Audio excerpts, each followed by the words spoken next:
Hello and welcome back to the interview 24. Today we have a very special guest, Mr. Daniel Rosenblum, Ambassador of the United States of America to Uzbekistan.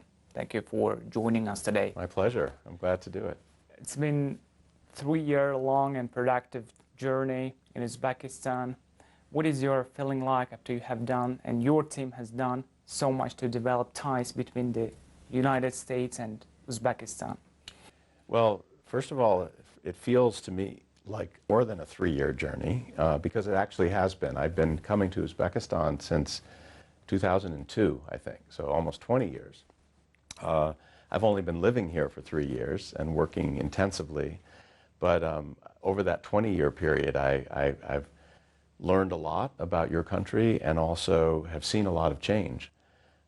So my feeling right now as I prepare to go to a new job and to leave Uzbekistan is one of accomplishment. I feel good about it, but also sadness because I love it here. I love your country, the natural beauty, the culture, the history, the food, and most of all the people.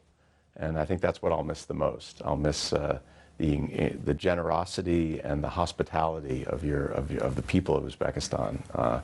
So satisfied, proud, but very sad. If you remember, during our last interview in 2021, just before the new year, you have had defined 5 priorities to cooperate with Uzbekistan. Defense cooperation, supporting the government's initiatives, human rights issues, economic trade cooperation. Has the results exceeded your expectations over the years? That's a really good question because it sort of hinges on what my expectations were, and I would say when I came here 3 years ago, I had realistic expectations of what could be accomplished. And so in that sense, I don't know that they've exceeded the expectations. I think that external factors played a role in the last 3 years that made it more difficult to achieve some of the goals. Obviously, the COVID pandemic had a big impact. For quite a while, we were unable to do the people-to-people exchanges that we like and that are such a big part of our engagement with Uzbekistan. Obviously, international events, including the withdrawal of troops from Afghanistan and the change of government there had an impact. And most recently, Russia's invasion of Ukraine has changed the regional situation a lot and has affected what we can accomplish to some extent. But all that said, I do feel that we made a lot of progress according to the goals that I talked to you about in 2021.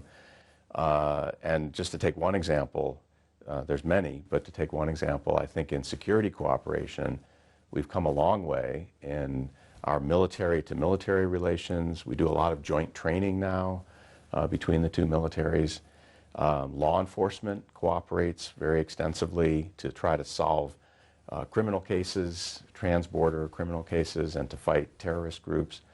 So in those respects, I've seen from when I got here 3 years ago to today, significant progress that to some extent even exceeds my expectations. But overall, I always feel like there's more work to be done, and and I think we need to keep going. Relations between Uzbekistan and the USA, what was it like 3 years ago and what is it like now? What changes have been observed? It was already strong 3 years ago. I inherited a good situation, and honestly, it had a lot to do with the reforms that President Mirziyoyev launched almost 6 years ago now. Even when I got here 3 years ago, those reforms were underway, and the relationship was really on an upswing. And we were finding lots of new ways to support the reforms when I got here. When I came, for example, we were just launching a big new initiative on education reform to help improve the teaching of IT in classrooms and also English language, working with the Ministry of Public Education. And now, 3 years later, I'm seeing the fruits of that effort. Those programs are starting to have results. And so overall, we went from a strong situation to an even stronger one in terms of the relationship. I think You would agree with me if I say Uzbekistan and the US have a high potential in trade and economy, but not fully utilized, applied this in practice.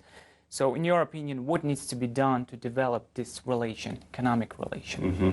Yeah, I think you've characterized it correctly. The really big potential that we haven't realized fully, and it's been slow. Again, sometimes external factors played a role. We saw bilateral trade go way down in 2020 because of the COVID pandemic. It rebounded in 2021. I think we're just under $500 million of bilateral trade, which is much lower than a lot of other countries. We're still not in the highest ranks, but it's increasing, it's growing. In terms of what could be done to realize the potential of our economic relations, I'd mention several things. One is the efforts that have already been made to improve the investment climate, which have been significant here, whether it's tax reform, regulatory reform, just being friendlier and more welcoming to foreign companies who are coming here. Those are significant, but there's more that needs to be done. I would say especially in terms of rule of law and judicial reform, because foreign companies want to know that they will get fairly treated when it comes to legal matters here. And so I think more work needs to be done there. I think it's also important that Uzbekistan complete its process of getting into the WTO. That's something that we're providing help to try to make that easier for Uzbekistan. We have technical assistance. That's a key one. And finally, I think more broadly, something that will really help with the investment climate and with improving our economic relations is continued fight against corruption. I know this is something the President has focused a lot of attention on, and there's a whole anti-corruption commission, but it's only made a little bit of progress, I would say, so far. And when I say fighting against corruption, I'm not only talking about the kinds of things that people encounter in their daily lives, maybe having to pay extra money to get education or for health care or on the street, paying bribes, that sort of thing. It's also the kinds of corruption that involves public officials using their position to enrich themselves. And holding those people accountable, enforcing the law, and bringing them to justice, I think will help to inspire confidence, not only among the public of Uzbekistan, but also foreign investors and companies that want to work here. Obviously, the U.S. Embassy has launched a number of programs with association with Uzbek government and international organizations. Could you list your top 3 favorites? So yes, it's hard to think of favorites because there's so many great things that I believe the U.S. is doing here, great programs. But the ones that really come to mind when you ask me that are programs where I've had some personal experience and met the people who receive the assistance or the people who participate in the program. And I can, just 3 examples that I can think of. When I've traveled around to different regions, I remember in Urgench, in Nukus, Namangan, in those 3 in particular, I always try to meet with the students who are studying in something we call English Access, or Access English, I think is the name of the program. This is a program for high school students to improve their English skills. Some of them start having very little English, and it's aimed at students who come from disadvantaged families, families that don't have a lot of resources, can't afford private tutors, special English training for their kids. And it's giving these young people an opportunity for all sorts of future education and professional advancement that they can only get from learning English. So when I go around and meet with these Access English groups, I'm so inspired to just meet these young people because they're really motivated, super motivated, and they're so grateful, of course, for having the opportunity. So those encounters have really stuck in my mind. A second one that's kind of like this is involving women entrepreneurs. There's a particular group in Bukhara, it's the Bukhara Women's Entrepreneur Association or something like that, Business Women's Association. And I just remember earlier this year going to Bukhara and meeting them. They got a grant from the U.S. Embassy to do some activities. And again, I was so inspired by talking to these women. I went to one of them owned a big set of greenhouses that were growing tomatoes for export, but I sat down with their just the group of the entire association, and the ideas, creativity, and energy in that room was amazing. And again, it made me feel like, wow, we're doing something that's really having an impact.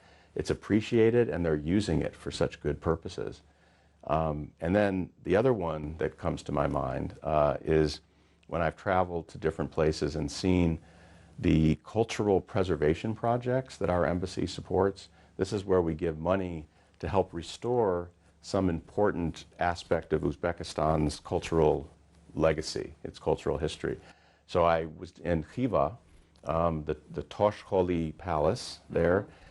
We have given a grant to restore the mosaic tiles inside the palace. And I got to see before they did the work, and then I came back after the work was done. It's actually still being completed. It's almost done. And you know, it's the work, the impact is incredible because you can see this beautifully restored mosaic. But again, it only works because the people receiving the help from our embassy are so motivated, and they're the ones who know what needs to be done. We're just helping a little bit with a little money and a little technical expertise. So, so I've seen that, and there's a new one actually. We're about to fund another at the Langor Ata Mosque, which is this very old, 500-year-old mosque that's amazing. All the original things are in there, the original wood and everything, just as it was 500 years ago. We're also providing a grant to restore and do some preservation work there. And I was so inspired to go there and, meet the imam, the local, imam of the mosque, and just talk about their dreams of what it should look like and preserving it for future generations. So, so those are the things. I mentioned those three because I've had a personal experience with it where I can see for myself. So, how would you picture Uzbekistan's role in the international arena? What is the biggest achievement the country has had over the past years, in your opinion? Yeah, I would say the biggest achievement is in the international arena. Yes.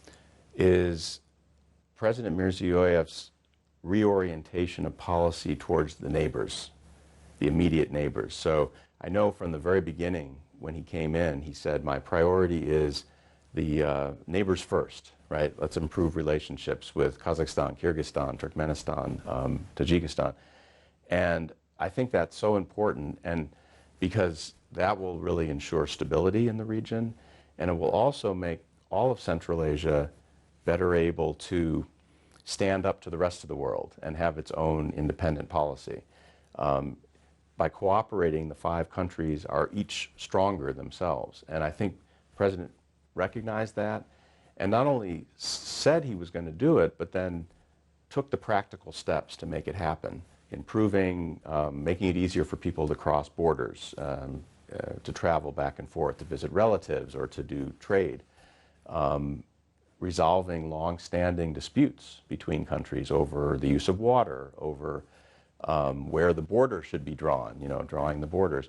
All of those things, although it's been slow in some cases, like the border demarcation, there's real progress. And right now, if you compare the relationships today between Uzbekistan and Tajikistan or Kyrgyzstan or any of its neighbors, it's so much better than it was 6 years ago. You almost can't compare.